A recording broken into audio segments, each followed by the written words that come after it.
Bonjour à toutes et à tous, bienvenue dans cette édition d'Actuel consacrée à la baisse de la fécondité. Un phénomène qui s'observe partout sur la planète, quelles que soient les régions, les cultures, les religions. Alors pourquoi l'humanité fait-elle moins d'enfants? Qu'est-ce que cela dit des droits des femmes? C'est la question que nous allons poser à nos invités.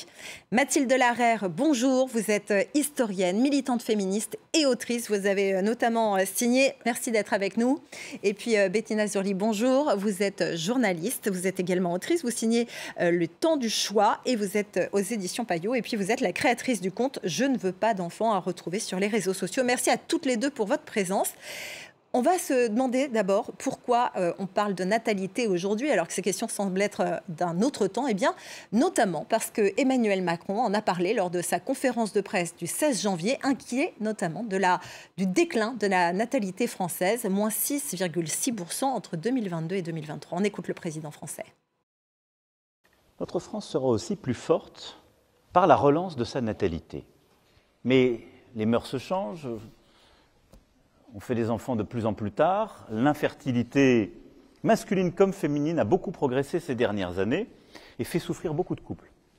Un grand plan de lutte contre ce fléau sera engagé pour permettre justement ce réarmement démographique. Un réarmement démographique parce que pour la première fois depuis la Seconde Guerre mondiale, le nombre de naissances annuelles en France est inférieur à 700 000. Mathilde Larère, la première question, elle est pour vous. Quelles sont les périodes au cours de l'histoire où on a pu observer des reculs soudains comme ça des naissances? Est-ce que ce sont des moments de crise particuliers? Est-ce qu'on est en ce moment dans des crises qui seraient comparables à ces moments-là? Alors, des reculs soudains, non. Par contre, tout le 19e siècle, en France, connaît une baisse de la natalité, de la fécondité, mais qui n'est pas soudaine, qui est permanente et qui s'explique en fait parce qu'il y a à ce moment-là des injonctions de l'État à diminuer les naissances. Donc, de fait, il y en avait moins. Il y en avait moins aussi parce que ça pouvait être des stratégies d'ascension sociale de la part des familles pour ne pas diviser le patrimoine, pour assurer l'ascension sociale des enfants. Et alors, cette rhétorique guerrière qui a été employée par le président français, Bettina Zurli, est-ce qu'elle vous a surprise? Parce que ça a été un terme qui a beaucoup marqué. Oui, alors c'est à la fois surprenant et finalement c'est quand même une habitude de la part de notre président. Par contre, ce qui est inquiétant, c'est qu'il y a vraiment cette idée d'instrumentaliser à nouveau les ventres des femmes notamment, quelque chose dont on n'avait plus forcément l'habitude depuis une cinquantaine d'années avec l'accès à la contraception, à l'avortement libre. Et c'est vrai que oui, c'est surprenant et surtout c'est inquiétant, je pense.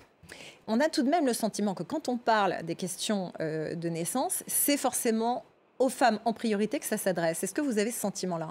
Exactement, oui, c'est toujours aux femmes, comme si on oubliait qu'il fallait toujours a priori aujourd'hui quand même de gamètes pour concevoir un enfant et que si l'on parle soit d'infertilité, mais même simplement des raisons qui font qu'aujourd'hui peut-être les couples font de moins en moins d'enfants, eh bien les hommes sont complètement à inclure puisqu'il y a notamment la question du congé paternité qui fait que c'est certainement une raison pour lesquels, en fait, on fait moins d'enfants. Mathilde Larère, c'est en priorité aux femmes qu'à travers l'histoire se sont adressées ces politiques natalistes?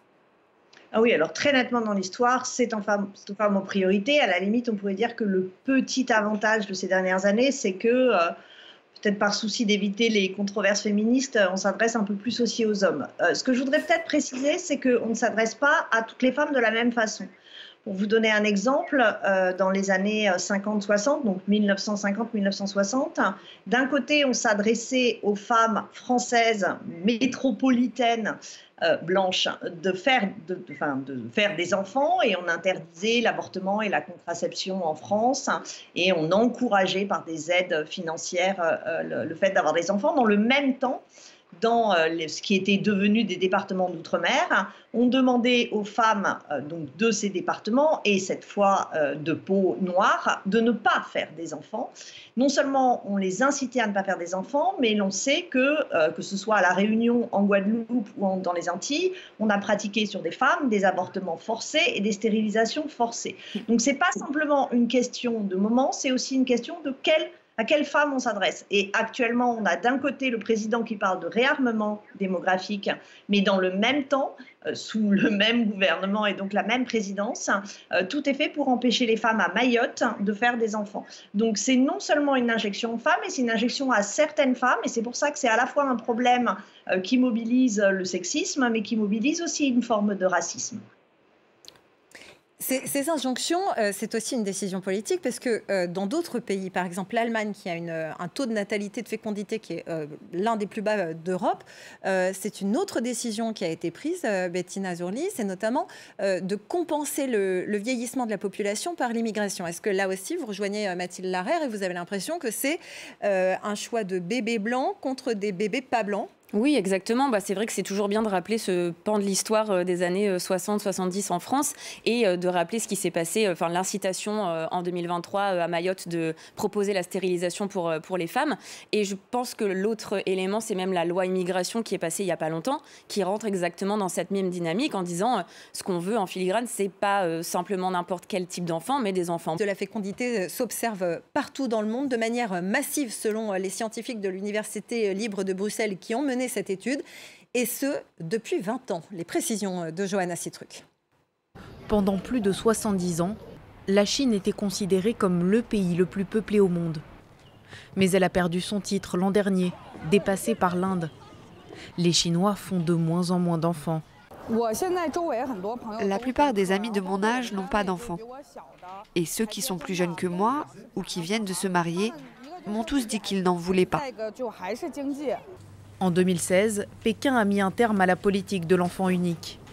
Mais depuis, aucun baby-boom. Au contraire, la population diminue. Le plus gros problème qui pèse actuellement sur le taux de natalité en Chine, c'est le manque de confiance et l'incertitude quant à l'avenir. Le pays a traversé 4 années très difficiles pendant le Covid, où la plupart des gens ont été confrontés à des réductions de salaire ou des licenciements. Il y a des raisons économiques et sanitaires, comme la hausse de l'infertilité. Selon l'OMS, elle touche 1 personne sur 6 dans le monde. Pour y faire face, certains pays facilitent l'accès à la PMA, la procréation médicalement assistée. C'est le cas par exemple de la Russie, où la procédure est quasi gratuite depuis 2013. Depuis que la loi est passée, le nombre de patients qui viennent nous voir pour soigner des problèmes d'infertilité avec des technologies reproductives a clairement augmenté. Pourtant, là aussi, même constat, le nombre de naissances diminue toujours. Car il y a un dernier facteur à prendre en compte, le facteur social.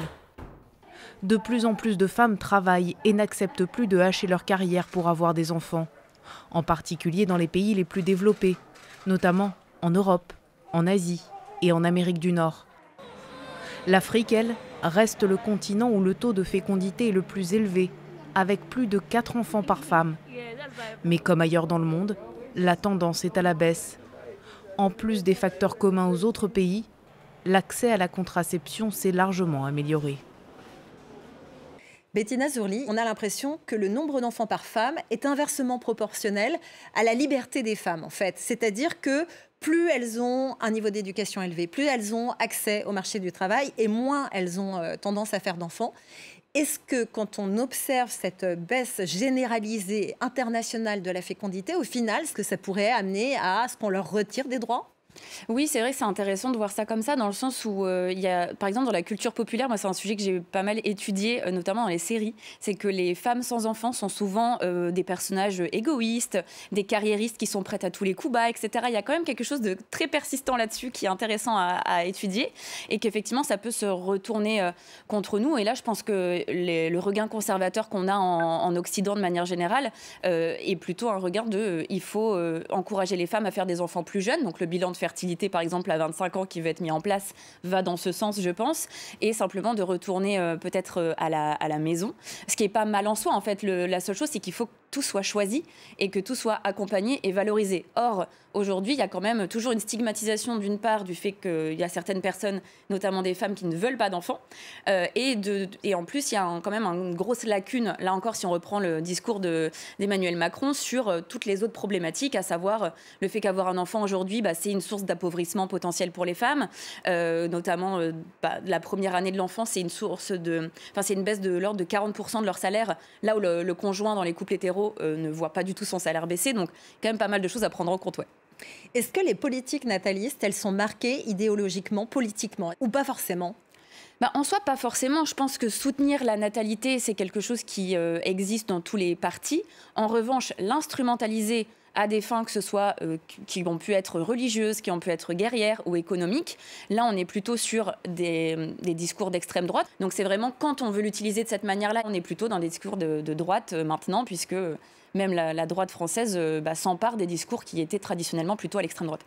Mathilde Larère, c'est également ce qu'on constate historiquement ? Dans les années 20, dans les années 30, c'est la République qui porte l'incitation à faire plus d'enfants. De nos jours, en revanche, c'est beaucoup plus couplé avec des discours nationalistes d'extrême droite, parce que c'est couplé avec des volontés racistes dont on parlait au début. Je voudrais juste rajouter quelque chose à ce que disait Bettina tout à l'heure.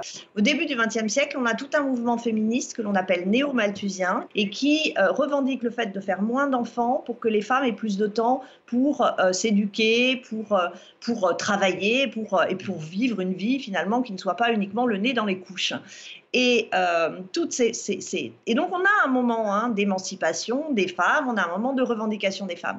Et c'est après la guerre que l'on va prendre des mesures natalistes, d'interdiction de la contraception, d'interdiction des propagandes néo-malthusiennes, ce qui fait que toutes ces femmes n'ont plus le droit de parler de la question de la baisse de la natalité, de ce que ça apporterait aux femmes, et d'interdiction de l'avortement. Donc oui, historiquement, ça s'est toujours retourné contre les femmes.